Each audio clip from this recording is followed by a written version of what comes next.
En esta oportunidad vamos a discutir, a ver una serie de experiencias presentadas el año pasado en la ciudad de Chachapoyas, en la región Amazonas, en el CEPIA 15, resultado de la colaboración de este seminario con el Instituto de Investigación de la Amazonía Peruana y en colaboración con la Universidad Nacional Rodríguez de Mendoza.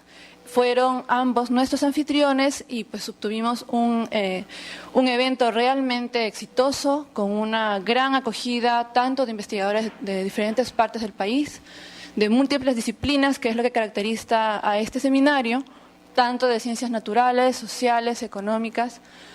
Y también tuvimos acogida de un gran número de estudiantes, a pesar de que era un momento de vacaciones en Chachapoyas, ¿no? Eso fue un logro.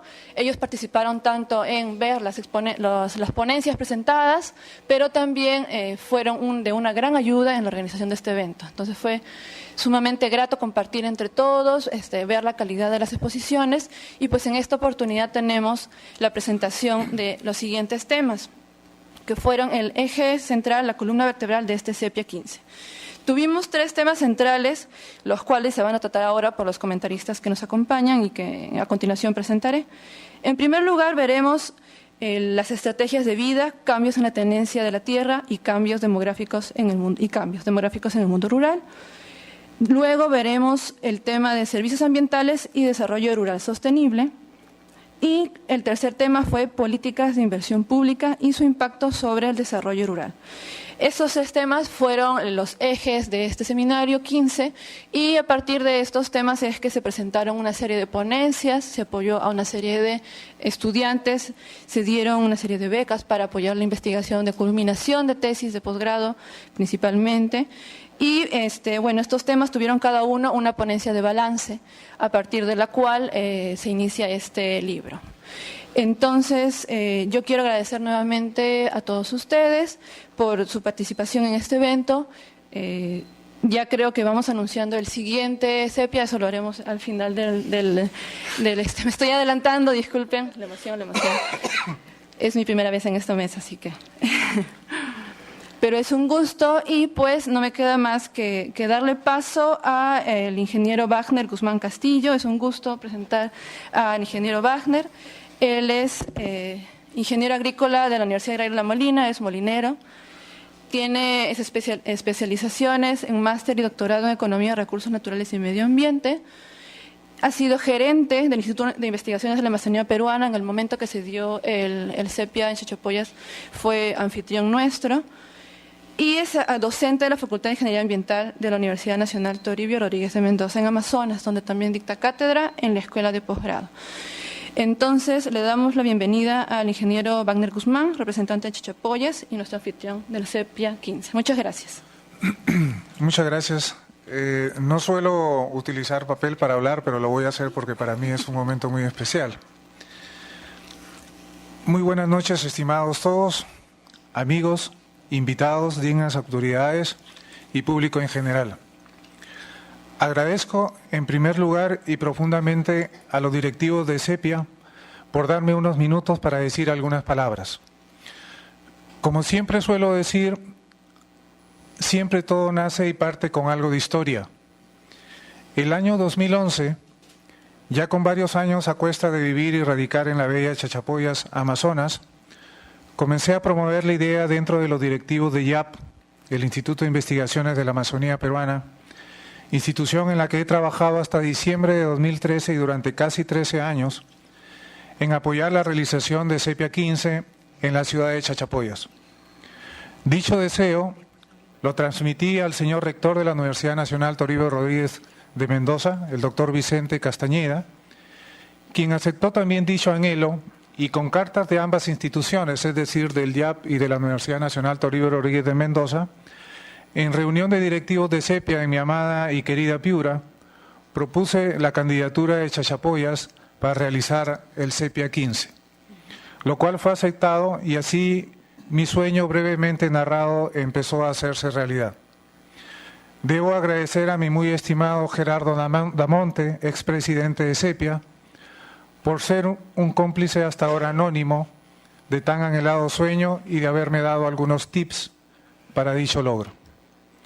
Lo que vendría posteriormente fue un reto muy grande, tal como en un momento me lo expresó mi estimada y aquí a mi lado Roxana Barrantes. Después de la reunión que acabo de mencionar en Piura, lo que vino fue efectivamente un trabajo arduo y conjunto en el que como gerente del IAP Amazonas dediqué mucho tiempo y dedicación para lograr que Sepia 15 Chachapoyas no solamente estuviese a la altura de las expectativas de otros eventos, sino que todos los asistentes se sintieran cómodos y contentos durante los días de permanencia en Chachapoyas. Agradezco y me siento muy complacido de haber trabajado fuerte y organizadamente con Javier Escobar, con María Isabel Remy, con María del Carmen, con Roxana por parte de Sepia, así como con todo el personal de la Universidad Nacional Toribio Rodríguez de Mendoza de Amazonas, al rector, el doctor Vicente Castañeda, al doctor Jorge Maicelo del Instituto INDECES, así como alumnos voluntarios de la Facultad de Ingeniería Ambiental de la Universidad Nacional Toribio Rodríguez de Mendoza de Amazonas, lugar que me acoge y donde dedico mi tiempo a la docencia e investigación. Al final, creo que el reto lo cumplimos, pues cuando nos unimos realmente y apostamos por un mismo objetivo, no hay posibilidad de que las cosas salgan mal. Para terminar, y a modo personal, quiero que me permitan dedicar unos segundos a mi familia, a quienes inmerecidamente siempre le robamos parte del tiempo que ellos requieren y necesitan. Gracias a mis amados hijos aquí presentes, a María, a José y a Giovanni, que me dio el gusto de ganar el Google Science Fair hace unas semanas. Felicitaciones, Giovanni.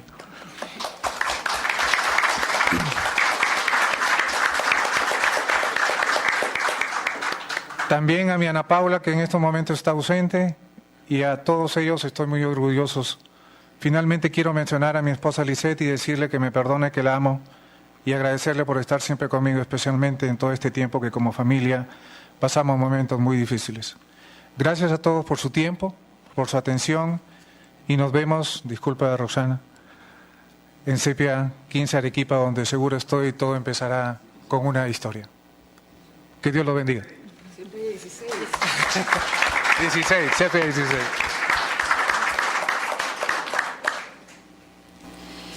Continuando con nuestro programa, tenemos con nosotros a Héctor Maleta para comentar el siguiente, el primer tema de esta noche presentado en el libro 15 del Sepia 15. El tema que comentará es estrategias de vida, cambios en la tenencia de la tierra y cambios demográficos en el mundo rural. Héctor Maleta es licenciado en Sociología por la Universidad Católica de Buenos Aires y doctor en Ciencias Sociales de la Universidad de Buenos Aires. Ha trabajado de consultor de la FAO, del BID, en diferentes organismos internacionales. Actualmente es profesor investigador visitante del Centro de Investigaciones de la Universidad del Pacífico y también sigue siendo miembro del Consejo Académico y asesor metodológico de la Universidad Católica de Argentina. Sin más, le damos paso, por favor, a los comentarios de Héctor Maleta. Estoy muy contento de que me haya tocado comentar esta parte del libro, porque realmente tiene una serie de trabajos que me han interesado muchísimo. Quiero hacer primero referirme a los trabajos, hacer algunos comentarios sobre algunos puntos que me merecen, me suscitaron alguna inquietud, algún comentario. Esto incluye, por un lado, una ponencia de balance de Alex Díez, que es realmente erudita, enjundiosa y hace una revisión muy exhaustiva de la literatura reciente de investigaciones, tanto en el Perú como en América Latina, y algunos elementos de carácter teórico, sobre los temas que acaba de mencionar Fabiola, y que hacen al eje de este tema, que están centrados más bien en las estrategias de vida. Los otros elementos, los cambios en la tenencia de la tierra, los cambios demográficos, son más bien elementos condicionantes o resultados de estas estrategias de vida en la visión que expone Alex. Y luego hay una serie de estudios empíricos que son vinculados a casos concretos, a realidades locales, y que tocan los temas de esta primera parte del Sepia. Hay dos trabajos sobre demografía, mujer y educación, que son de Patricia Ames, sobre todo mujeres rurales jóvenes, y Jorge Agüero, sobre la relación econométrica entre la fertilidad de las mujeres o la infertilidad y el acceso a activos, la relación entre ambas cosas. La tenencia de la tierra y la comunidad campesina está tocada básicamente en 2 trabajos, de los cuales creo que para mí fueron los más interesantes y novedosos en cuanto al contenido. Quiero decir, no que los otros no lo fueran, pero digamos, estos tenían algunos elementos que yo no esperaba encontrar y que para mí, que es medio analfabeto en esto últimamente, me resultaron muy interesantes, que son un trabajo de Rafael Barrio sobre una comunidad de Cusco y de Vera Lucía Ríos sobre una comunidad de Ayacucho.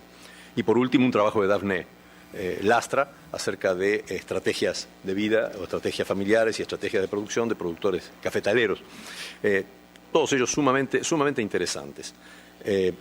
Primero voy a tratar de comentar los trabajos empíricos, que más brevemente, no puedo referirme a todos porque son como 5, cada uno tiene su problemática. Voy a hacer algunas menciones de los principales, los que a mí más me llamaron. Me parece que todos ellos son sumamente interesantes.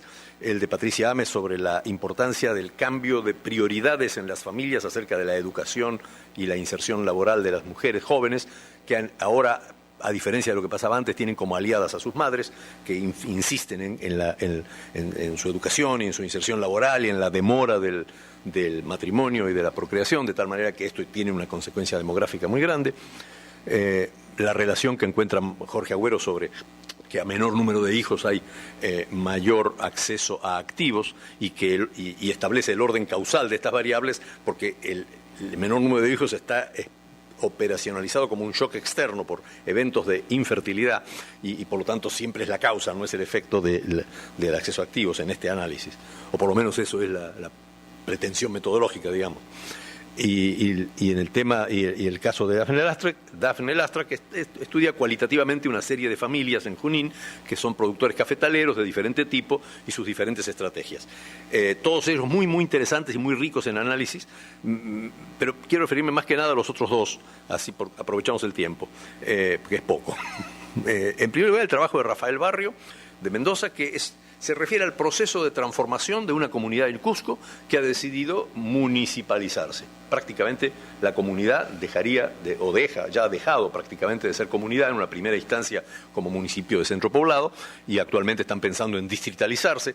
Prácticamente la estructura secular, diríamos, de la comunidad campesina está en un proceso prácticamente de transformación o de disolución como comunidad y una transformación en una mecánica institucional propia de un municipio, donde las asambleas comunales son reemplazadas por un consejo municipal, digamos, con ediles, etcétera. Y además él lo relaciona con los procesos vinculados a la tierra, que 2 cosas me llamaron la atención. Primero, la transformación importante, donde la parte de la tierra agrícola empieza a perder importancia y los conflictos principales de tierras ahora son por los linderos urbanos, porque buena parte de los terrenos cercanos al centro poblado se han convertido en parte del pueblo. Entonces, ¿dónde termina tu casa y dónde empieza la casa del vecino y su terrenito? Es más importante que cuál es tu tierra de cultivo o cuál es tu tierra de pastoreo. O por lo menos eso fue no es que sea lo más importante, pero ese fenómeno de urbanización es un tema importante. Y el otro, la detallada descripción de los mecanismos de adquisición de tierra por medio de la herencia. Aparte del fenómeno que se está dando ahí en Chacán, este trabajo, junto con el que voy a referirme a continuación, de Vera Ríos, son los únicos que atacan este problema de la herencia. Porque voy a referirme después un poquito más a esto a propósito de las estrategias de vida. En realidad, cuando nosotros consideramos una clase social o un grupo socioeconómico como el campesinado, y hablamos, por ejemplo, del campesinado peruano o el campesinado de Cusco o cualquier otro grupo de este tipo, estamos hablando de una colectividad, pero que está en permanente proceso de reemplazo biológico, aparte de la movilidad social que saca gente de ese grupo hacia otros grupos sociales o hace ingresar en ese grupo gente de afuera. En el caso del campesino es más que nada de salida que de entrada. Es muy difícil volverse campesino, pero en cambio es bastante fácil dejar de ser campesino. Entonces, esta movilidad social junto a la reproducción biológica que implica la transmisión a la descendencia de la propiedad sobre activos, este es el mecanismo que a nosotros y a nuestros padres y a nuestros hijos y a cualquier otra familia del mundo se constituye como el mecanismo principal de entrada en una clase social. Nosotros entramos en una clase social inicialmente a través de la herencia, ya sea la herencia transmitida a través de la muerte de los padres, o a través de la enseñanza y la transferencia de flujos de educación, de crianza, de atención, de cuidado de salud, etc. Este fenómeno a través del cual una generación es reemplazada por otra es sumamente importante para entender lo que Alex Díez llama estrategias de vida o modos de vida, en este caso de los campesinos. Y pocos estudios se han referido a esto, y acá se estudian un poco esos mecanismos y el cambio que han sufrido con motivo, en el caso de Chacán, en el caso de Rafael Barrio, con motivo de todo este proceso de urbanización. El otro estudio, que es muy similar, bueno, no es muy similar porque no trata del tema de la municipalización, pero también es el caso de una comunidad en Lucanamarca, en Ayacucho, que es el estudio de Vera Ríos sobre Lucanamarca. Se refiere a un fenómeno que es muy importante en esa comunidad, que es lo que podríamos llamar la casi completa privatización de las tierras de pastos comunales. La imagen sencilla y idealizada de una comunidad campesina andina, digamos de manual, es que las tierras de cultivo son privadas o son asignadas a las familias, y las tierras de pastos son de uso común. Cada uno lleva ahí su ganado y pastorea libremente. El pasto es un bien, no es exactamente un bien público, es lo que los economistas llaman un bien de club. Es decir, es un bien que es público para los socios. En este caso los comuneros, no es público para cualquiera. Entonces, pero es un bien público dentro de la comunidad. Y cada uno si lleva 500 ovejas o lleva 20 ovejas, usa más pasto, usa menos pasto, pero nadie se fija. En el caso de Lucanamarca no es así. Las tierras de pasto son privadas, salvo muy poquitas que son de uso colectivo para la granja comunal o para las fiestas o algunas cosas así. Esto es sumamente importante porque este uso tradicional de ciertas estancias por ciertas familias se ha convertido en un proceso que se ha visto en Europa durante siglos, durante la época previa y posterior a la Revolución Industrial. Se han convertido en propiedad privada. Estos derechos ancestrales de uso se convierten en propiedad privada enajenable. Y esto es sumamente importante como proceso de transformación. Y yo no lo he visto descripto con este grado de detalle. No puedo decir si es un fenómeno habitual, cuántas comunidades tienen esto y cuántas no lo sé, porque justamente no hay datos demasiado precisos al respecto. De hecho, me ha sugerido algunas estrategias para trabajar con el Senagro. En un trabajo que estamos haciendo ahora con el Senagro vamos a tratar de ver qué grado de difusión tiene esta realidad. Y luego esto hace que haya inclusive el surgimiento de nuevas relaciones sociales de producción, algunas de carácter neofeudal entre campesinos. Aquí hay campesinos pobres de Lucanamarca que trabajan como lo que llamaríamos, en un término que ya pasó de moda, guachilleros de los campesinos ricos de la misma comunidad. Es decir, les cuidan su ganado y estos les dejan cuidar el suyo en las tierras de los ricos. El pobre no tiene tierras de pastoreo, tiene solamente sus tierritas de cultivo, que son más que nada igualitarias, y, digamos, para los pocos animales que tiene, trabaja para un campesino que tenga estancias de pastoreo grandes y que necesita que le cuiden el ganado, y a cambio de eso le puede llegar a pagar un sueldo, y además le permite cuidar su propio ganado guacho. Y esto es un fenómeno donde el hacendado, típicamente de las grandes haciendas laneras de Pasco, de ahí viene el término, ha sido reemplazado por un colega de la comunidad. De tal manera que es una especie de resurgimiento de relaciones de dependencia personal y de rentas en trabajo que estaban desaparecidas o se suponían desaparecidas después de la reforma agraria, pero que resurgen espontáneamente, por acuerdo mutuo, no por una imposición, digamos, de una clase dominante. Por supuesto, como todos los estudios de caso, resta ver en qué medida estas realidades son generalizables o son excepcionales. La verdad que no lo sé, pero me resultó fascinante el estudio de estos mecanismos de interacción entre campesinos ricos y pobres de esta comunidad, la privatización de las tierras comunales, que por otra parte, uno de los problemas con las tierras comunales era justamente la maldición de las tierras comunales, que todo el mundo las usa y no son de nadie. Bueno, en Lucanamarca no ocurre eso, hay propiedad privada de las tierras comunales. Me gustaría saber si están mejor usadas que cuando eran públicas o cuando eran abiertas a todos los comuneros. Este tipo de temas, este estudio en particular de una comunidad, abre una avenida de investigación que es bastante original. Con respecto a la ponencia de balance de Alex Díez, es muy importante por los temas abordados, por la amplia revisión de la literatura peruana e internacional y por la identificación de tendencias importantes y de temas importantes para seguir investigando.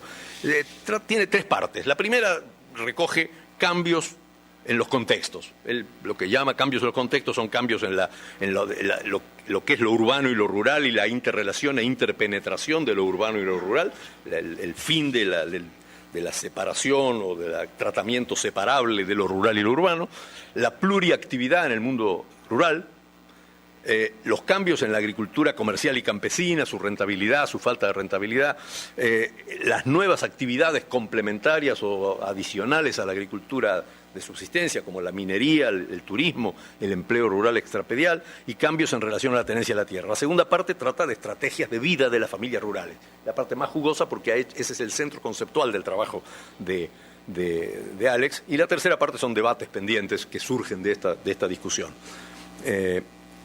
Con respecto al tema de los contextos que decía, con respecto a la tierra, en general es impecable el tratamiento. Yo quisiera mencionar algunas cosas que él seguramente omitió. Por ejemplo, con respecto a la tierra, recuerda los recientes desarrollos de explotaciones sumamente grandes, tanto en la costa como las nuevas tierras de riego para caña, concedidas en grandes extensiones de miles de hectáreas, como en la selva para plantaciones de palma aceitera, lo cual sin duda aumenta el grado de desigualdad en la tenencia de la tierra luego de que ésta disminuyese a partir de la reforma agraria.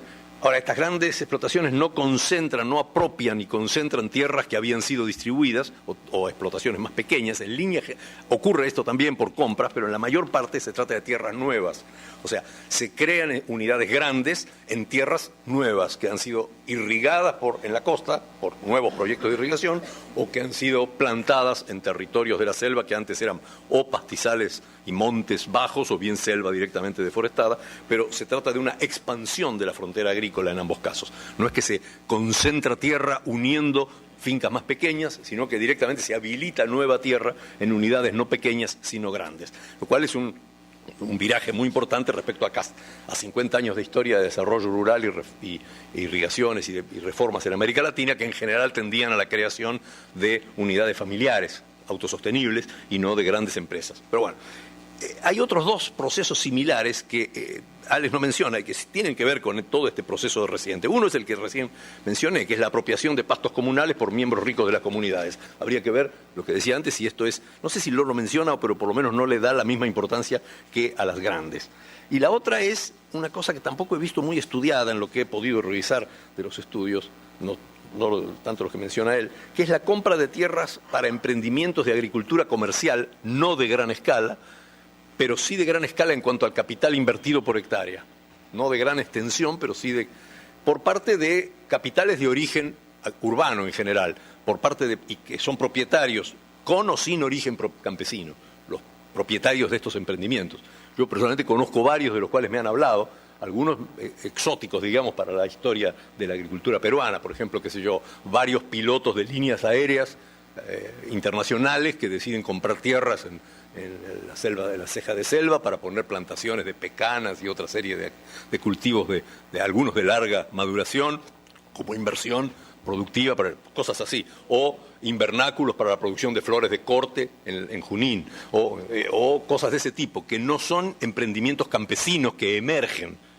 Alex se refiere a los campesinos emergentes. Estos no son campesinos emergentes. Estos son capitales de origen urbano que se invierten en el agro. Hay fincas esparragueras pequeñas y medianas que también requieren mucho capital y que también son o frutales o uvas de mesa o flores de corte que necesitan una inversión de capital que es generalmente aportada desde sectores extra agrícolas y que involucra por el grado de calificación requerida y de talento empresarial. Involucra también población que no es de origen campesino en muchos casos. Esto es un área en la cual me gustan los cultivos gourmet, etcétera, ¿no? Es difícil de estudiar. Por ejemplo, el Senagro recoge información sobre un montón de infraestructuras agrícolas, galpones de esquila, etcétera. Pero, por ejemplo, no mide si hay o no hay invernáculos. Un ejemplo. Entonces, como no se sabe de estos invernáculos, tampoco se puede saber dónde están, cuántos son, cuánta gente tienen, ¿no? También he descubierto en el Senagro que hay una gran cantidad de criaderos de conejos y cuyes en mediana y gran escala, muy poco estudiados. El censo se limita a registrar que existen esa cantidad de cuyes, pero no hay mucha información sobre cómo los crían, con qué infraestructura, con qué destino, etcétera. Entonces, es un nuevo tipo de productor que está apareciendo en otros países de América Latina también. No son ni los campesinos ni los grandes terratenientes, son pequeños y medianos agricultores comerciales de origen no campesino, llamémosle así, que son importantes. Con respecto a las estructuras, a las estrategias familiares, ya no sé si me queda mucho tiempo. ¿Cuánto? 4, mi Dios. Y ahora es la parte importante, así que estamos fregados. El concepto de estrategias familiares, yo tengo varios comentarios. Uno sobre el concepto mismo, otro sobre una discusión sobre si las estrategias o medios de vida de los hogares son proyectos subjetivos o son trayectorias observables objetivamente, que lo cita mucho Alex. Luego, los problemas que hay para la base empírica para la aplicación de estos conceptos, a partir de los datos de encuestas o censos. Y por último, el esquema conceptual de base para esto, que muchas veces parte de un esquema que no reconoce las presiones selectivas de destrucción creativa, diríamos en las palabras de Schumpeter, que ejerce el entorno económico, social y ecológico sobre los proyectos y estrategias de los individuos. O sea, las estrategias están muy bien, ahí puede haber una pluralidad de sujetos que tengan diferentes estrategias, pero esas estrategias no van a realizarse automáticamente, van a chocar con las estrategias de los demás, con un entorno cambiante desde el punto de vista económico y con una realidad ecológica y con una realidad social que puede hacer que las mejores estrategias resulten ser aquellas que ni siquiera esperábamos que triunfaran, y las que parecían mejores fracasen rotundamente. Tanto estrategias de las familias como estrategias de los programas y políticas públicas. Con respecto al concepto de estrategias, en realidad proviene el concepto, tal como lo formula Alex Díez, está enraizado en el llamado marco de referencia de los medios de vida sustentables, los livelihoods, que, bueno, yo he estado involucrado con ellos en múltiples países a lo largo de los últimos como 20 años, así que puedo ir viendo cómo, de hecho, está en este momento, desde los años 2007, yo diría, en adelante, los principales impulsores de la aplicación de este esquema en los programas de desarrollo, que son básicamente la cooperación británica, y ahí desde donde empezó, y algunos organismos internacionales como la FAO y el FIDA, han empezado a abandonarlo, básicamente por la dificultad en cuantificar los esquemas y usarlos para la evaluación de impacto de los proyectos de desarrollo y para la determinación de cuantitativa, diríamos, de los tipos de livelihoods y sus características. Me salté un par de otras observaciones sobre el esquema, pero diría que en líneas generales también son esquemas digamos, en su origen se veía a los medios de vida de los hogares, llamadas estrategias predominantes, no se las veía como estrategias a lo largo del tiempo, sino como realidades fotográficas de los resultados de esas estrategias. O sea, cuando yo encontraba una unidad económica que estaba dedicada a ciertas actividades, yo decretaba que esa era la estrategia de esa unidad. Ahora, esa estrategia podría no ser una estrategia en el sentido de un proyecto subjetivo, una aspiración o una proyección, una intención, sino simplemente el resultado de una serie de accidentes que lo fueron llevando, como nos lleva muchas veces a nosotros la vida, a hacer cosas que no hubiéramos pensado que íbamos a realizar cuando empezamos esa línea de actividad. Y el estudio de las estrategias más dinámicamente, que bueno, comenzó con un trabajo de Alain de Jambry hace como 15 años sobre las trayectorias, que ya son una visión objetiva de qué trayectorias siguen las familias, no necesariamente qué estrategia tenían, sino qué efectivamente les pasó. Pero que Jambry las pone más que nada como estrategias para defenderse y para salir de la pobreza, que no es exactamente lo mismo que las estrategias que efectivamente llevan los productores. Una cosita que quería mencionar, y con eso termino, aunque me dejo varias cosas en el tintero, es el tema de la discrepancia entre el concepto, digamos, las exigencias de datos de un concepto como ese y la realidad de las bases de datos que usamos en los censos y encuestas, que se refieren a hogares censales. Un hogar censal normalmente es una unidad familiar residencial que vive dentro de una vivienda y que está compuesta normalmente por jefe de hogar, esposa, hijos y algún pariente. Y a veces, en el caso del censo, es la gente que de hecho está ahí el día del censo. Podría haber gente ausente que no figura en ese hogar. En las encuestas se suele preguntar por los residentes habituales, pero aún así no se pregunta si tienen relación con el hogar de un primo o de un cuñado o de un hijo, con el cual forman una trama de relaciones familiares que no son recogidas por ninguna de estas encuestas. No existen datos al respecto sobre constelaciones familiares de cooperación. Pueden ser socios, pueden ser clientes uno del otro, puede haber relaciones entre donde uno produce y el otro comercializa, puede haber ecos en las ciudades, inclusive la doble residencia a la cual se hace referencia mucho Alex, son gente que tiene casa en un lugar y casa en otro lugar, casa en la ciudad y casa en el campo, por ejemplo, o en dos zonas rurales. Tampoco son capturadas por las encuestas. Cada una de esas casas, el censo puede o no encontrar a alguien en ella y en ese caso lo censa como un hogar diferente.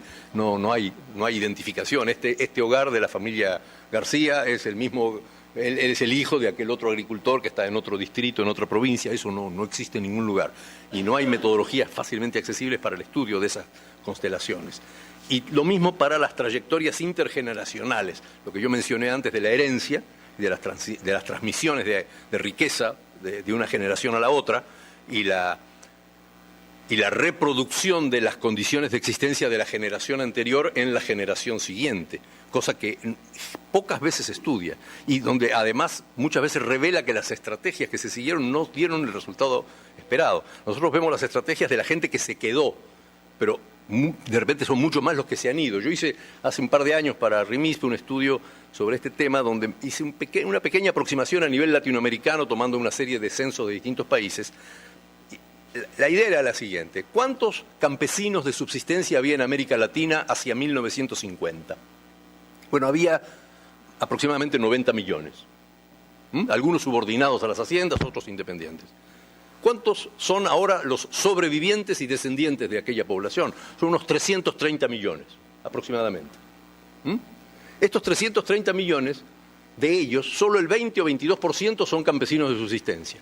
Solamente el 2% han pasado como máximo, estoy haciendo hipótesis de máxima, que no ha habido otros que han llegado a ese estatus, son campesinos pequeños productores comerciales.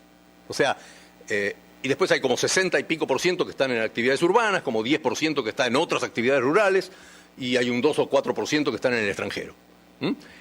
El hecho es que ese 2% que emergió de campesino de subsistencia a pequeño productor es el resultado neto de varios trillones de dólares en programas de reforma agraria, desarrollo rural, fomento de la agricultura, programas de desarrollo agrícola.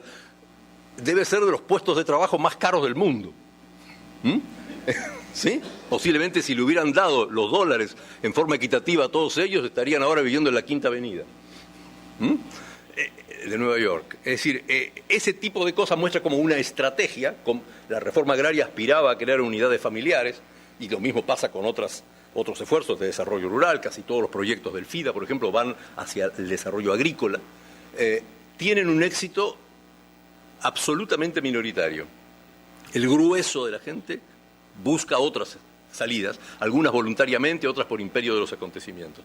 Entonces, me interesaría ver cómo elaboramos mejor esta concepción de las estrategias familiares para reflejar todas estas dimensiones que Alex las menciona, todas ellas, la parte subjetiva y objetiva, la parte de transmisión de propiedad, etcétera, pero hay que darle un mayor redondeo, digamos, y desarrollar los instrumentos empíricos que permitan analizarlo con datos representativos. Hasta ahora no existen estos datos en las bases de datos disponibles, seguramente no existen, y ni siquiera cuando se diseñan estudios sobre ese tema tampoco se contempla normalmente ese tipo de dimensiones. Bueno, eso es todo. Gracias. No, por favor.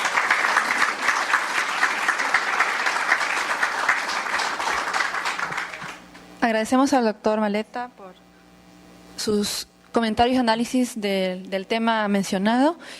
Ahora invitamos al señor ministro Manuel Pulgar Vidal, por favor, a la mesa. Manuel Pulgar Vidal, bueno, qué decir, señor ministro del Ambiente desde el año 2011, abogado especializado en Derecho Ambiental de la Universidad Católica, ha sido miembro del Consejo Directivo de la OEFA, presidente del Consejo Directivo de este seminario en el 2003 al 2005 del CEPIA, miembro por mucho tiempo también de la Sociedad Peruana de Derecho Ambiental, y es docente actualmente y ha sido docente de diferentes universidades como la Católica, la Universidad de Ciencias Aplicadas y la Universidad del Pacífico. En esta oportunidad nos acompaña para hacer unos comentarios y análisis del tema 2, que se trata sobre servicios ambientales y desarrollo rural sostenible. Bienvenido. Gracias. Muchas gracias, muy buenas noches, disculpen el retraso. Hoy día ha sido una agenda apretada que incluyó un viaje a Iquitos en la mañana. Dado mi retraso, estuve pensando mandar mis comentarios por correo electrónico, pero más bien ya no los voy a usar.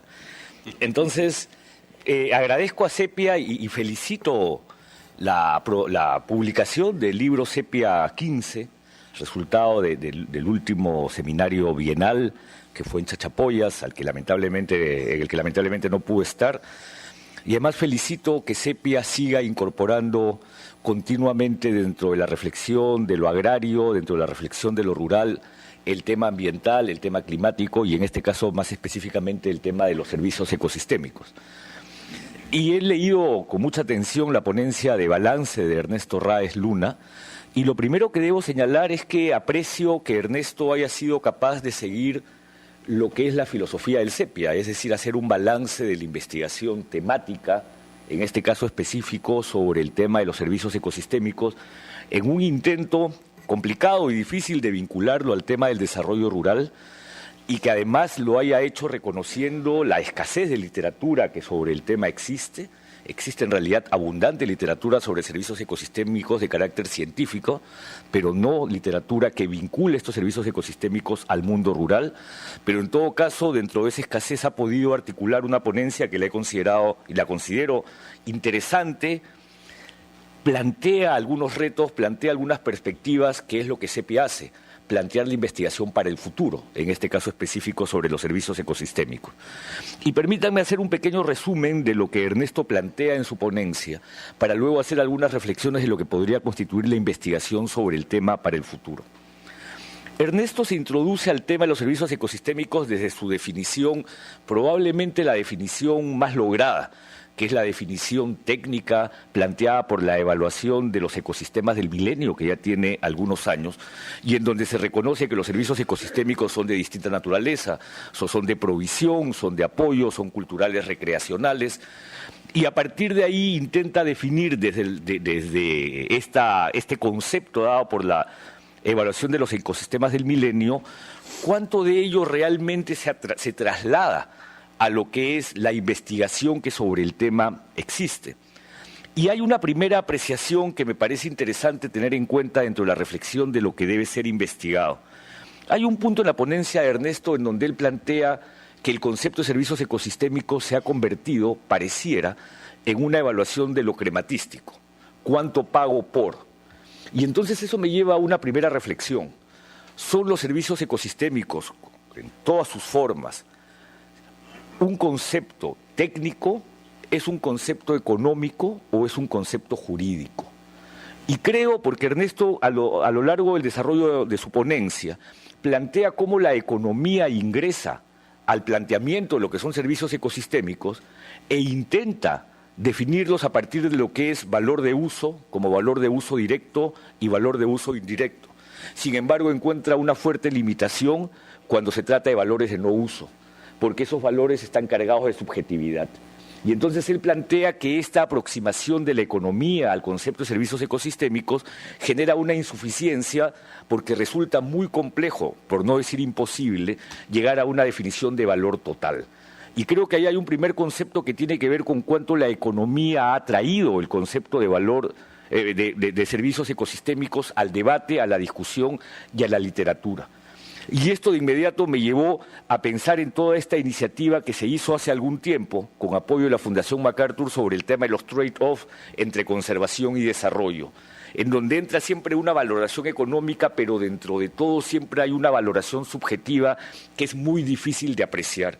Y esto lleva a una primera reflexión de cuánto, cuando se toma una decisión alrededor del tema de los servicios ecosistémicos, hay un valor de subjetividad, un valor de no uso que no es posible apreciar, que no es posible cuantificar y que no es posible, en todo caso, compensar.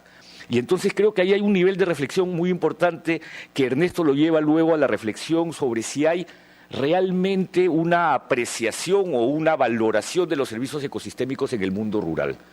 Y lo que él plantea es que este mundo rural de hoy, que está muy pegado a un concepto de modernidad, tiene en muchos casos prácticas que resultan muy similares a la vida urbana y que en consecuencia resulta muy complejo poder determinar qué tanto podemos distinguir de una valoración de los servicios ecosistémicos en el mundo rural de lo que es la valoración en el mundo urbano. Y entonces que aquellos intentos, que son pocos, Sepia los ha hecho, de poder llegar a reflexionar sobre valoración de servicios ecosistémicos en el mundo rural resultan insuficientes. Entra atrevidamente, y me parece bien, a lo que es este concepto del noble salvaje ecológico, ¿no? Esta idea de que en el mundo de las poblaciones indígenas sí hay una real valoración de los servicios ecosistémicos y que la relación del hombre amazónico fundamentalmente siempre se ha hecho en función a esta valoración, pero él considera que eso constituye un lugar común y que en realidad falta evaluar las distintas características de este mundo comunal amazónico frente a lo que es esta real valoración de los servicios ecosistémicos. Es decir, volvemos a un tema de la subjetividad. ¿Qué tanto existe en el proceso de toma de decisiones o en la aproximación al manejo de los recursos naturales una valoración real que nos lleva a un manejo adecuado de los recursos naturales en función a los servicios ecosistémicos que estos proveen? Creo que ahí hay un tema que da para profundizar aún más y que creo que es una buena aproximación que hace Ernesto Ráez a este tema. Y había dicho que el tema de los servicios ecosistémicos tiene una aproximación técnica, la evaluación de los ecosistemas del milenio creo que provee una buena evaluación técnica, tiene una aproximación económica muy fuertemente influenciada por la discusión internacional, el debate climático, la utilización de herramientas como Red+, la utilización del tema de pago por servicios ambientales o servicios ecosistémicos para cuencas, entre otros, pero con esa limitación en relación al tema de valor total, y hay a su vez una aproximación jurídica que no necesariamente se condice con el concepto desde lo económico. En el Perú recientemente se ha aprobado una ley de retribución por servicios ecosistémicos que plantea una reflexión jurídica sobre la cual Ernesto no entra, no tenía por qué entrar, pero que considero que es importante tener en consideración. Ernesto en una parte de la ponencia plantea que los recursos naturales son una expresión de servicios ecosistémicos, pero a su vez que hay una clarísima separación entre servicios ecosistémicos y diversidad biológica. Pero permítanme reflexionar sobre la primera, los servicios ecosistémicos y su vinculación con los recursos naturales. Porque cuando pensamos en recursos naturales, de inmediato la definición es fundamentalmente económica, donde conceptos como escasez, donde conceptos como utilidad, donde conceptos como necesidad están en la base de la definición de lo que luego se refleja en lo jurídico.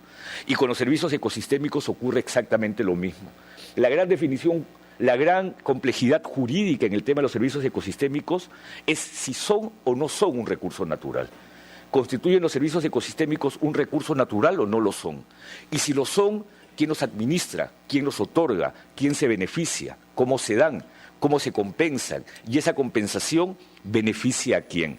Pero a su vez hay una cuestión que está muy vinculada a cuánto un recurso natural como el bosque, como la cuenca, como el suelo, que brinda o presta servicios ecosistémicos, puede de inmediato vincularse al aprovechamiento y la utilización de los servicios ecosistémicos que están presentes en el mismo. Ese es un debate que jurídicamente no tiene solución. Se plantean un conjunto de ficciones tratando de acomodar dos conceptos que, si bien es cierto, se cruzan entre sí, tienen a su vez sus propias particularidades, sus propios elementos distintivos, y esto es lo que genera que las regulaciones entren en tantos problemas de esta naturaleza. Yo quiero contar una anécdota que siempre me pareció interesante. Alguna vez yo fui jurado en un grado de un muchacho que planteó en su tesis el tema de RED, este pago o este mecanismo de bonos de carbono que existe sobre el bosque. Y un abogado, que era el otro jurado, planteó el concepto de servicios ecosistémicos con una simpleza y el tema de su pago y retribución con una forma tan básica que generó un rápido entendimiento entre los que estaban en ese momento en la sala de grado. Y se refirió al Club El Golf.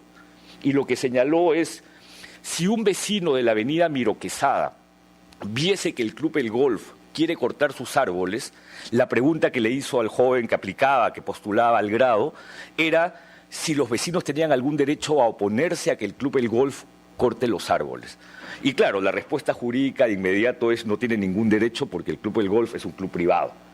Pero de inmediato la pregunta es: ¿cuánto la gente que está en Miro Quesada se beneficia de lo que es este paisaje, esta vista, este servicio de este bosque, entre comillas, un bosque urbano, un parque, pero realmente no paga un centavo por y en realidad por este beneficio, por este servicio.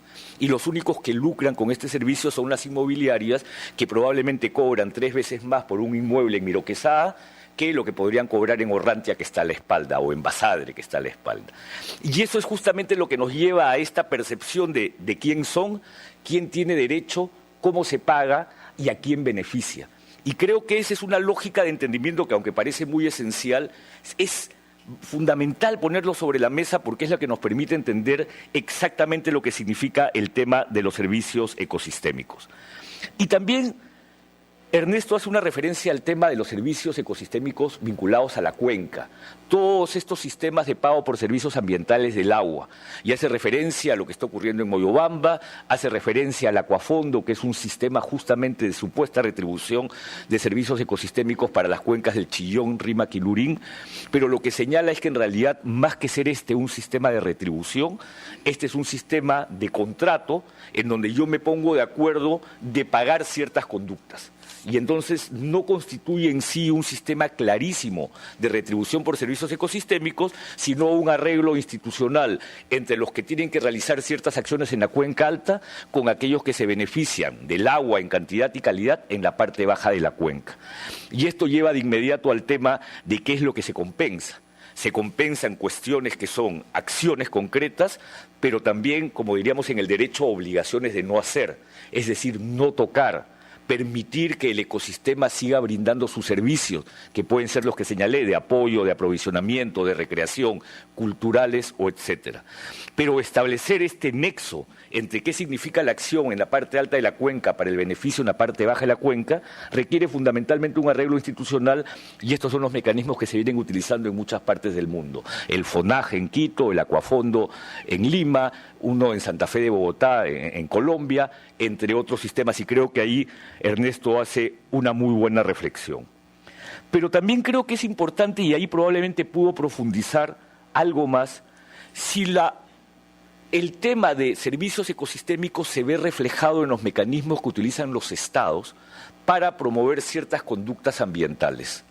Por ejemplo, la evaluación ambiental estratégica no es más que un mecanismo que, entre otros, reconoce la existencia de servicios ecosistémicos y mira al ecosistema como una integridad que requiere ciertas consideraciones para el desarrollo de cualquier actividad futura.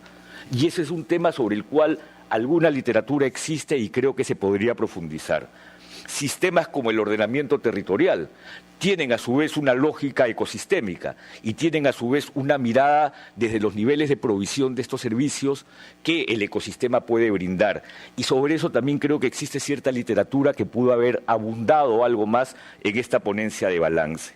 Y hoy día los sistemas de compensación, naturaleza por naturaleza, que algunos países vecinos ya adoptaron y que en el Perú esperamos adoptar muy pronto, son sistemas que reconocen el servicio que brinda, el servicio ecosistémico que brinda un ecosistema determinado y cómo su nivel de afectación puede ser compensado con acciones equivalentes que permitan que el mismo servicio se siga brindando.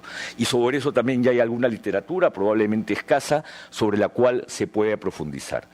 Pero esto me lleva a una reflexión adicional, el concepto de servicios ecosistémicos y la lógica de ecosistema. Yo creo que ese también es un tema a evaluar. El ecosistema es una integridad, es una unidad, es un conjunto de elementos de la naturaleza que interactúan entre sí como unidad. No es cualquier ambiente, no es cualquier espacio, no es cualquier recurso natural básico mirado aisladamente. Y cuando se dan, por ejemplo, y ese hubiera sido también un tema interesante a entrar, servicios ecosistémicos y conflictos, creo que podríamos entender cuánto está entrando la valoración de un servicio ecosistémico y cuánto es una valoración real. Y voy a traer un tema que siempre sonará polémico y no quiero generar polémica en esta mesa. ¿Los bofedales de conga son una lógica ecosistémica o no? ¿O es un recurso natural aislado y es un recurso natural individualizado? Creo que ese es un análisis interesante. No estoy diciendo que se deba hacer o no se deba hacer. Estoy trayendo un tema a la mesa de cómo se generan, o las lagunas en sí. ¿Es un sistema o un ecosistema de lagunas? ¿No es un ecosistema de lagunas? ¿Hay una interacción o no? ¿Cuánto del servicio ecosistémico se puede estar perdiendo? ¿Cuánto del servicio ecosistémico se puede recuperar o se puede compensar? Es un análisis que desde el conflicto nos podría llevar a profundizar en algunas de estas materias. Creo también que pudo haberse profundizado, y con esto no critico el texto, me parece que está muy bien encaminado, mucho al debate climático. ¿Cuánto el debate climático le está dando una nueva mirada al concepto de servicios ecosistémicos? Y acá permítanme señalar algunas ideas. Cuando pensamos en el tema cambio climático, cuando pensamos en el umbral de los 2 grados, que es lo que no debe incrementarse la temperatura, cómo eso, cuando se lleva a un presupuesto de carbono, nos genera una dinámica de compensación o retribución por servicios ecosistémicos que está condicionada justamente a aquello en lo que el mundo se quiere poner de acuerdo. Y cuánto en esta decisión, cuando lo traemos a inventario peruano sobre emisiones de gases de efecto invernadero, 40% por deforestación y o cambio de uso del suelo. ¿Cuánto de eso puede estar generando que se excluyan algunos otros conceptos que son parte del servicio ecosistémico que presta el bosque? O cuando pensamos en red y cuando pensamos en los mercados de red, ¿cuánto estos mercados lo único que están generando es una mirada limitada de lo que es el servicio ecosistémico del bosque, sin considerar otras variables que pueden estar vinculadas a las variables culturales, diversidad biológica y otros elementos que están presentes siempre en el ecosistema? Creo que ahí sí es necesario profundizar y creo que sí hay muchos elementos importantes donde se puede ir en la investigación en relación a servicios ecosistémicos. Y miren ustedes en esta discusión sobre red, hay 2 elementos centrales para que los mercados de carbono sean exitosos. El que se llama valor de referencia. ¿Qué cosa es el valor de referencia? ¿Cómo estás? ¿Y a qué quieres apuntar? ¿Cuánto carbono tienes fijado y cuánto carbono quieres seguir reteniendo? Y eso necesita investigación. Ustedes han leído probablemente el lunes pasado en El Comercio, el lunes último creo en El Comercio, gran noticia, el Perú tiene 7.000 millones de toneladas de carbono en la selva. Y esto a $6 la tonelada significan 42.000 millones de dólares de potencial. Ese es el único potencial del bosque, ese es el único servicio ecosistémico, esa es la única mirada que le vamos a dar al bosque, o hay algunos otros elementos a considerar. Y no solamente está la cuestión vinculada al bosque como stock, sino también todo aquello que tiene que ver con monitoreo, reporte y verificación. ¿Cómo lo voy a registrar? ¿Cómo lo voy a monitorear? ¿Cómo lo voy a verificar? Lo que nos va a llevar a que condicionemos un poco la lógica de los servicios ecosistémicos a una lógica de mercado, a una lógica de $6, $10 la tonelada, cuánto hay, cuánto depositas, cuánto retienes y cómo te comportas. Creo que también ahí la literatura va a profundizar cada vez más en el condicionamiento del debate global con la forma como se está tratando el tema de los servicios ecosistémicos. Y también en relación al tema de los servicios, sí, yo estoy terminando en unos minutos más, de los servicios ecosistémicos, Ernesto entra a un tema que es bien interesante y en el cual Roxana ha tenido mucha participación y por ahí lo veo a Manuel también. Toda esta lógica de la disposición a pagar, ¿no? La disposición a pagar, la valoración de un área protegida en función a la valoración a pagar y cómo esta lógica económica puede a su vez estar generando limitaciones en los servicios ecosistémicos que un área protegida presta. Pero a su vez aquí hay un tema fundamental. Los sistemas actuales que buscan compensar servicios ecosistémicos eliminan aquellas zonas que están protegidas y se orientan fundamentalmente a las zonas que están amenazadas.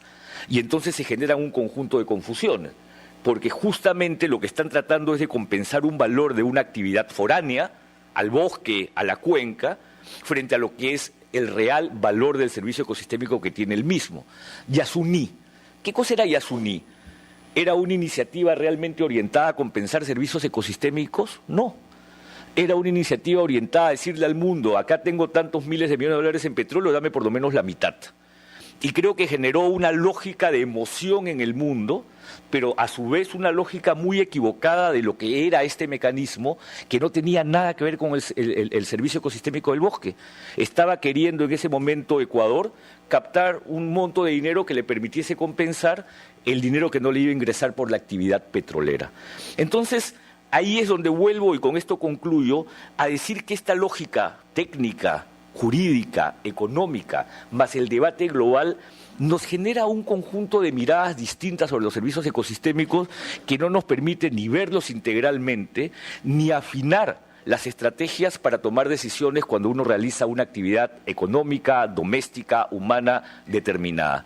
Me parece que Ernesto termina haciendo una reflexión en algún momento de su ponencia, no estoy muy seguro, donde él plantea cuánto las culturas prehispánicas valoraban los servicios ecosistémicos, cuánto por eso construyeron andenes, cuánto por eso se instalaron en las partes altas y dejaron los valles, cuánto por eso permitieron que la provisión de agua se haga bajo ciertas características, lo que lleva de inmediato a esta lógica de el servicio ecosistémico es algo que se presta en función a una valoración que está escrita, que la economía nos ha planteado, que el debate nos ha condicionado, que la ley te está poniendo como condición, o es algo que ha tenido otros elementos de valoración que parece hemos perdido. Creo que ahí hay un elemento también interesante y que está muy vinculado a las experiencias que las otras ponencias hacen sobre ello. Es un tema complejo, espero que haya animado un poco el debate y a seguir trabajando sobre este tema. Siempre ha sido un tema complejo el de servicios ecosistémicos, pero creo y felicito a Ernesto y felicito a Sepia que hayan traído este elemento al debate de lo agrario, de lo rural, del desarrollo, porque es fundamental seguir discutiendo sobre lo mismo. El mundo espero que esté a punto o cerca a tomar un acuerdo climático global que implique que estos mercados se dinamicen. Pero la lógica del mercado no nos debe llevar a dejar de mirar la integridad de lo que significa un servicio de un ecosistema determinado en su integridad y seguir explorando en esta lógica de trade-off la manera como hay una valoración del mismo y cómo el mismo puede ser protegido, retribuido o compensado. Si pensamos solo en los mercados, probablemente vamos a fallar. Cuando hay tanta oposición al mecanismo red es porque se considera que los mercados tienen una dinámica que está tan alejada del campo, tan alejada de las realidades culturales y por eso todavía se generan resistencias. Y la verdad es que en este tipo de mecanismos también se presentan los abusos, las pocas consideraciones o los beneficios no distribuidos, ¿no? Linda fachada, yo compenso mi huella ecológica porque pago por un bosque, pero la verdad es que luego nadie sabe qué pasa con ese dinero, qué pasa con ese bosque, qué tanto se está avanzando en el mismo. Entonces creo que este es un tema que da para mucha investigación en el futuro. Muchísimas gracias.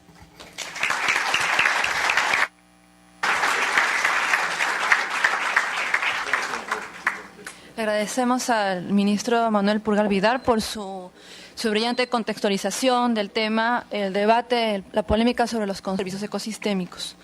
Muchas gracias y vamos a pasar a la siguiente presentación. Sepia se mantiene y tiene impulso en la medida que podemos encontrar intereses comunes, encontrar amistad y ganas de trabajar y discutir y también en la posibilidad de renovarnos, ¿no? De poder atraer todavía jóvenes interesados en el medio rural y acá es súper bueno que Fabiola Parra esté tanto en el Consejo Directivo y moderando esta mesa esta noche. El pedido que me hicieron, yo lo acepté con gusto y es uno de esos, uno dice, el 14, ya, ok. Entonces, después es que uno entra en cuenta de todo el resto de actividades a las que le ha dicho que sí para alrededor de esta fecha, ¿no? Entonces, yo corro el riesgo de no hacer justicia al tema de políticas de inversión pública y su impacto en el desarrollo rural, pero vamos a ver y espero que no haya, que nadie se resienta. Este es un tema que en el Sepia necesitaba un trabajo específico. Y fue súper bueno que el Consejo Directivo acogiera el pedido de los diversos socios que demandaron ese tema. Fue muy bueno también que se lo encargaran a un economista joven como Ricardo Fort, quien es tanto el responsable de la ponencia de balance, que como sabemos es una ponencia que siempre recoge el estado del arte sobre el tema respectivo, y ha sido el editor de las 4 ponencias que son parte de este tema en este volumen del libro, que ya sabemos que es un libro muy importante que te actualiza un conjunto de información y pone una agenda de investigación cada vez que sale. Las ponencias son 2 ponencias de economía. Y cuando yo las miraba decía, quizá esto podría haber entrado en una de estas revistas arbitradas, porque los 2 papers, los 2 trabajos tienen una súper buena calidad. La otra ponencia es una ponencia en el mejor espíritu de Sepia, multidisciplinaria, la ponencia precisamente liderada por Wagner, que tiene, en tanto disciplinaria, entonces tiene otras pretensiones y otros objetivos. Y hay otra ponencia de un antropólogo, y quizá es porque, más allá de lo neat, es la palabra en inglés. ¿Cómo es la traducción de neat? No en preciso, no en estricto, sino las 2 ponencias de economía son así prolijas. Esa es la palabra que usan los argentinos mucho, prolijo. Perdón. Son muy prolijas, tendrían que ser, quienes son asesores de tesis de seminario, tendrían que recomendar estas ponencias como maneras de qué es lo que uno espera de un trabajo de investigación en economía, ¿no? Y en esa medida, siendo economista, son muy interesantes, muy entretenidas, se leen así, pero ya, pues son economías, son parámetros, hay que buscar el número de asteriscos para ver el nivel de significancia de los parámetros, cómo se han mezclado las bases de datos, cuál es la unidad de observación, etc. ¿No? Con lo cual, la ponencia de los antropólogos, que no sé si están acá, fue la ponencia que a mí me capturó mucho más la atención y me ha enseñado más, y me ha enseñado muchas cosas de las que yo era absolutamente ignorante, ¿no? Y en esa medida los invito, quienes no son antropólogos, que estoy segura que ya leyeron esa ponencia, a que la lean, ¿no? Por toda esta riqueza de perspectiva y de información, ¿no? Para quienes, como yo, somos totalmente ignorantes de los temas de los árboles de parentesco, ¿no? Sistema de parentesco Matses, por ejemplo. No, y eso me da para hacerle a Ricky, y eso es Ricardo Fort, hacer a Ricardo Fort quizá la primera crítica, ¿no?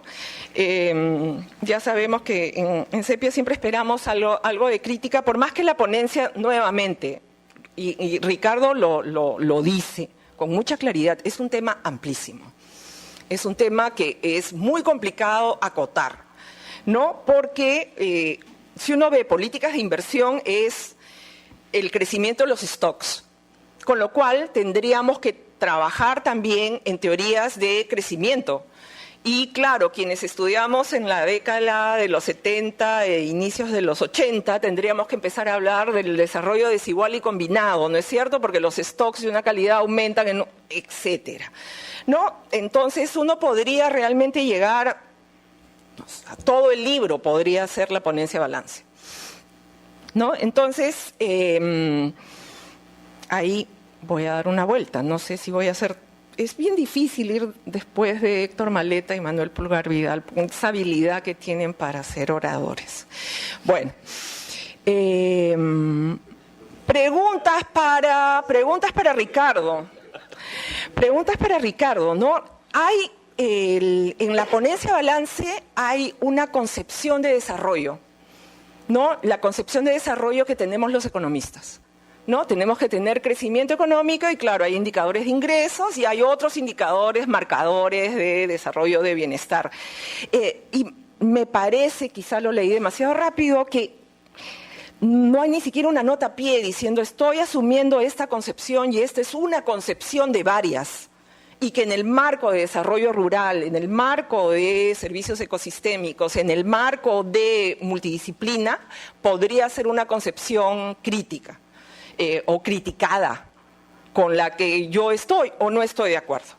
No, ese es un tema que creo que en el mismo espíritu de Manuel de alentar la discusión podría ser un tema que en algún punto otros sepianos toman. Yo estoy acá chequeando la hora porque tengo una habilidad para excederme. El otro tema que me pareció bien interesante de Ricardo es que él dice, este tema es amplísimo y yo lo acoto a dos, ¿no? Los temas de infraestructura, si no recuerdo mal, y los temas de articulación con programas de desarrollo productivo. Lo pone con mucha claridad. Y lo tenía que hacer, ¿no? Para la presente ponencia concentraremos esfuerzos en el balance de las políticas de inversión en infraestructura básica, a excepción de riego, y en las inversiones en programas de apoyo directo al productor rural, que son un componente importante de los programas de fomento a actividades rurales. Esos son los dos temas, lo dice con mucha claridad, reconociendo la amplitud. La justificación no fue suficiente, ¿no? Quizá ahí, conversando con Ricardo, nos cuente un poco más, que en realidad esos son los temas que le interesan a él como agenda de investigación. Y quizá también valió la pena que comparta eso en una justificación. El otro tema que también surge de esta posible crítica, en todo caso, cómo podemos enriquecer este trabajo de Ricardo, es en cada uno de estos temas él trata de dar una idea del marco institucional alrededor de políticas de infraestructura y las políticas de apoyo de fomento directo. Pero nos deja con el sabor de cuál fue la economía política de las políticas de desarrollo rural. Porque claro, cuando uno ve el título del tema, es políticas de inversión pública, y ahí tiene que haber una discusión de cuál es este mapa de actores que te explica las intervenciones con recursos públicos que se orientaron a lo rural, y claro, una segunda parte es el impacto, ¿no? Entonces uno podría... Ahora, ciertamente, si uno quiere acotar la ponencia, tenías que dejarlo indicado, pero nuevamente... tema para los siguientes sepias, o invitación específica a tratar cuál fue esta economía política en los diferentes sectores, ¿no? Y ahí es bien interesante, y uno no puede evitar referirse al propio trabajo. En algún punto en el pasado hice un trabajo sobre toda esta constitución de fondos, y mucha de la política de inversión pública en infraestructura básica se da a través de fondos. Y todo lo que los fondos significan en términos de credibilidad de política, de mecanismo redistributivo, te da para una discusión bastante amplia y bastante interesante. En la ponencia, Ricardo es muy ordenado. En la ponencia de balance, él presenta la política, nos sugiere que ha habido todo un reacomodo de actores y de economía política detrás, y luego nos habla de las evaluaciones de impacto. Y acá es donde conversan mucho las ponencias de Álvaro, Miguel, César del Pozo y la ponencia de Ricardo. Todos ellos economistas, alrededor de la composición del ingreso del hogar rural.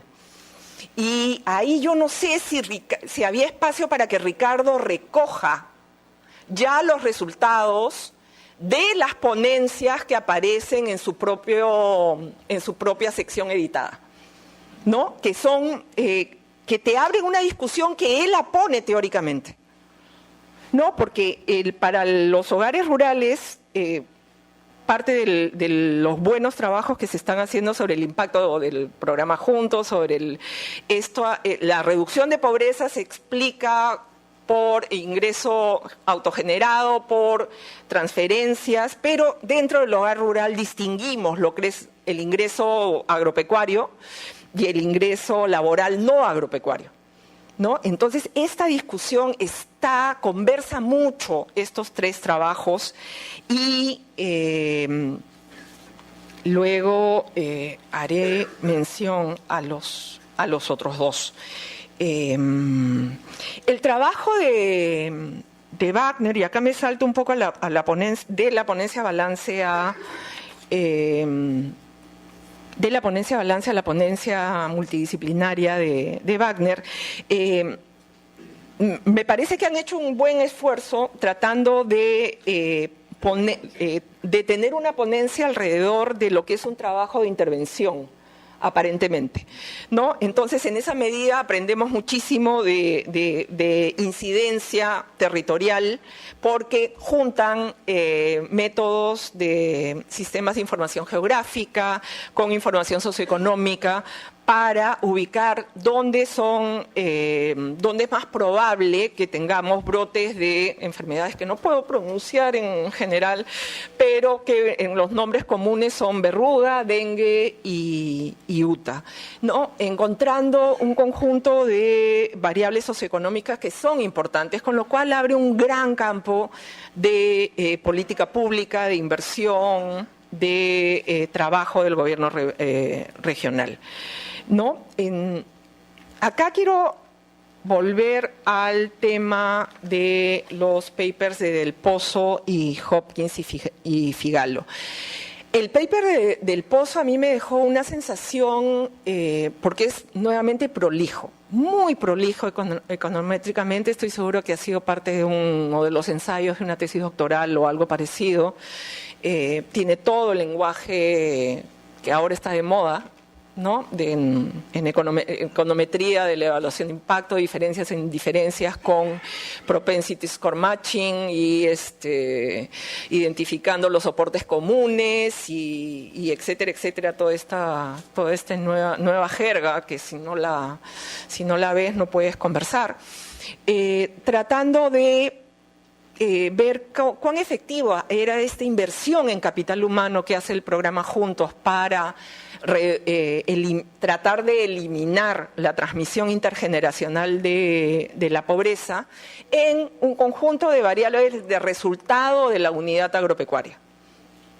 Y ahí el resultado es bien deprimente. Y es un resultado. ¿En qué sentido? Los hogares del programa Juntos trabajan menos horas en actividades agropecuarias, reducen el valor de la producción agrícola, reducen el valor de la producción pecuaria, ¿no? Entonces,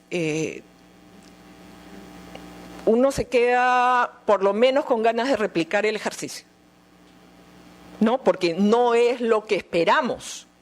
No es lo que además los datos, cuando se presentan las cifras de pobreza en el Perú, nos comentan, ¿no?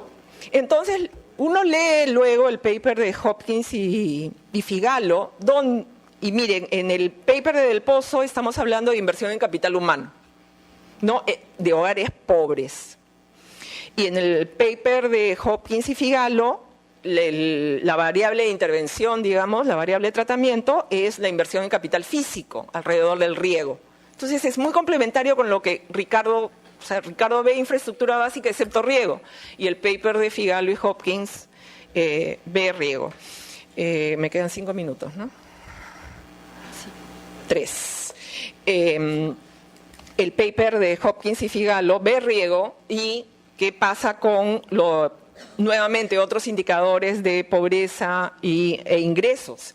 Y en este caso es muy interesante cómo conversan los resultados de Del Pozo con los resultados de Hopkins y Figallo, porque el impacto positivo de esta inversión en riego genera mayor ingreso, reducción de indicadores de pobreza, digamos, no reducción de indicadores de pobreza, pero mayor ingreso agropecuario en general para los hogares no pobres.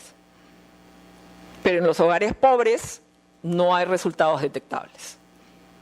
Entonces acá hay un tema que que creo que nos están invitando a discutir un poco más que las intervenciones de inversión para reducir pobreza y efectivamente aumentar tanto la cantidad como la calidad de los activos de los pobres, de tal modo que efectivamente puedan vivir de esos activos y reducir su vulnerabilidad en esta integración al mercado, requiere un poco más de trabajo aparte del econométrico. Yo quiero replicar, me encantaría tener la capacidad de replicar algunos de los resultados, pero también algo de este trabajo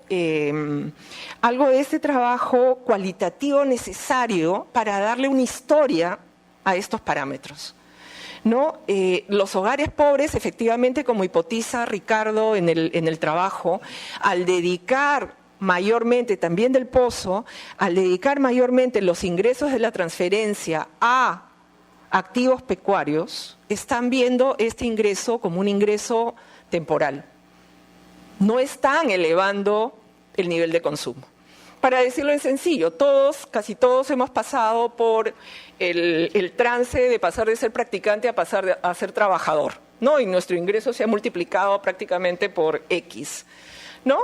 Entonces, una señal de que nosotros consideramos que es un ingreso permanente es cambiar de trago, ¿no? Es una de las primeras, o sea, abandonamos la cerveza, pasamos al ron, abandonamos el ron, pasamos al whisky. En otros casos compramos un vehículo, ¿no? O sea, ya no es que voy a pagar mi taxi cuando pueda, sino ahora voy a poder pagar mi gasolina y el mantenimiento del carro. Y luego empezamos a gastar en gasolina, ¿no? Hay un conjunto de componentes de consumo que cambian cuando yo creo que ese shock de ingreso es un shock permanente. Lo que está pasando en muchos hogares del programa, que participan del programa Juntos, y pobres en general, porque no están así identificados en el estudio de Figalo y Hopkins, es que están viendo esto como que se acaba en cualquier momento. Y la sensación de vulnerabilidad probablemente no está cambiando. Estoy acá lanzando hipótesis y en realidad lo que estoy diciendo es necesitamos más trabajo cualitativo que nos ayude a dar mucho más contenido a estas estimaciones muy prolijas de todos estos parámetros con este manejo impresionante de bases de datos. Y en esa nota les doy las gracias.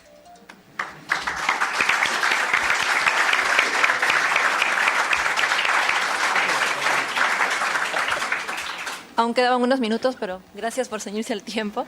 A la doctora Roxana, muchas gracias por el balance de la ponencia de Ricardo Ford y de las ponencias asociadas. Gracias a nuestros tres ponentes, ilustres invitados. Y ahora pasaríamos a las palabras finales de nuestro presidente del Seminario Permanente de Investigación Agraria, Alejandro Díez, para dar paso a lo que viene el siguiente año. Alejandro. Muchas gracias a todos y todas por su presencia. O sea, no sé ustedes, pero yo he estado encantado con esta mesa, ha estado muy entretenida, muy interesante, muy estimulante, haber montones de pistas, ideas, conceptos, temas de debate. Espero que les guste. Además, el libro, en mi opinión, ha salido bonito. Es una cosa que estimula a que se compre, se lea, se guarde, etcétera. Entonces, antes de invitarles a pensar en el CEPIA siguiente, quisiera, vamos a ver, decir un par de palabras sobre el CEPIA 15 que, digamos, de alguna manera cerramos hoy, ¿no? Entonces, lo primero que quisiera hacer es agradecer, ¿no?, a todos los que participaron, a los ponentes, a los asistentes, a los comentaristas, a los estudiantes que se presentaron, muy en particular a Instituto de Investigaciones de la Universidad Peruana y a la Universidad Toribio Rodríguez Mendoza por acogernos esos días. También a todas las instituciones que hicieron posible que, digamos, paguemos los pasajes, tengamos refrigerios, podemos viajar en bus, en avión, publicar el libro, es decir, el IDRC de Canadá, la Fundación Ford, la Fundación Moore, GIZ, ¿no? Muchos otros también. Agradecemos particularmente a Grade por acogernos por segunda vez en este local tan acogedor y idóneo. Y quisiera también decir, antes de cerrar esto, un poco unas palabras por dos asociados de Sepia que nos dejaron en este periodo, que son Custodio Arias y Javier Pueblo, que además ha sido miembro del Consejo Directivo. Y también quería mencionar a Manuel Chiriboga, que ha sido un investigador agrario ecuatoriano, que muy conocido por todos, que ha participado en el Sepia alguna vez también, ¿no? Y que ha fallecido recientemente, o sea, y que es de alguna manera, digamos, un primo nuestro, ¿no? O sea, pertenece a nuestro mismo club, ¿no? En la cercanía y lejanía de las fronteras. Dicho eso, lo último que quería decir es invitarles al Sepia 16 en Arequipa, que se va a hacer en colaboración con la Universidad Nacional San Agustín y el CEDER, ¿no?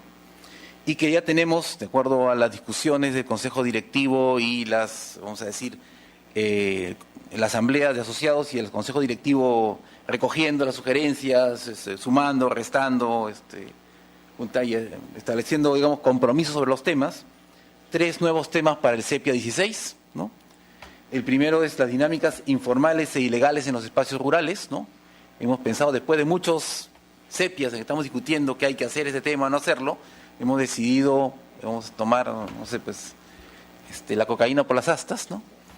Y también la tala informal, ¿no? Y la minería informal, ¿no? Y el contrabando, ¿no? Y todos esos temas que también son importantes en el desarrollo y la vida de los pueblos rurales, ¿no? Para lo bueno, lo malo y lo peor. ¿Ya? Entonces, la idea es hacer un balance. Yo creemos que hay varias tribus que trabajan esto. Hay gente que trabaja temas de coca por un lado, temas tala por otro lado, minería informal por otro lado. Vamos a ver si podemos hacer una ponencia de balance que empiece a mirar cómo estas cosas se relacionan en la vida de la gente, ¿no? En los ingresos de las familias, en los sistemas, ¿no? Sistemas ecológicos y económicos, en la economía regional, en fin. Invitamos a la posibilidad de explorar este tema desde entradas diversas. El segundo gran tema es el tema de las organizaciones de asociatividad, la gobernanza y la gestión colectiva del espacio rural. Todo el mundo coincide en que hay que asociarse en el mundo del desarrollo. O sea, hay que crear asociaciones, organizaciones, hay que generar economías de escala. Bueno, ¿cuáles, no? O sea, ¿cuáles son las que funcionan y cuáles son las que no funcionan? ¿Cuál es la diferencia entre las antiguas asociaciones como las comunidades, las rondas y las formas más tradicionales de defensa y gestión y las formas más modernas como las asociaciones, las cooperativas, las cadenas productivas, etcétera, ¿no? La siguiente gran tema es empezar a ver cómo la asociatividad tiene algún tipo de efecto, ¿no? En el desarrollo rural, ¿no? Otra vez, positivo o negativo, o sea, qué tipo de... cómo se está gobernando el territorio, qué es lo que se está haciendo para hacerlo producir, ¿no? Para defenderlo, ¿no? Para articular los procesos mayores, para integrarlo en regiones también. Entonces, el segundo tema es como ven, bastante amplio, pero podría ser muy interesante. Y el tercero, que parece, al comienzo nos pareció el más extraño, pero luego nos parece que también encaja bastante bien. Hemos trabajado en años anteriores el tema de la educación, entonces ahora hemos decidido abordar el tema de la salud, ¿no? Salud, nutrición y desarrollo rural. Entonces, hay una serie de políticas, hay una serie de decisiones, de prácticas que cambian, vamos a decir así, el estado de salud de la población. ¿Qué pasa cuando empezamos a exportar la quinoa, ¿no? Y la gente ahora empieza a comer fideos, ¿no? ¿Cuál es el efecto de este tipo de sustitución en la dieta y en la salud de las poblaciones? También hay, por supuesto, problemas de brecha de salud, de acceso diferenciado por tipo de población, por regiones, etcétera, ¿no? Entonces, hay una estrategia nacional de seguridad alimentaria, funciona o no funciona, que tiene que ver el Jali Warma y su dieta supuestamente mejor adaptada con los impactos en la salud real y el rendimiento escolar de la población, etcétera. Entonces, creemos que el tema de salud, nutrición y desarrollo puede ser un tema fecundo, interesante y que nos reúna 2 años después, ¿no? En un lugar como este para comentar los resultados. Muchas gracias y los invito a todos al Sepia 16 en Arequipa.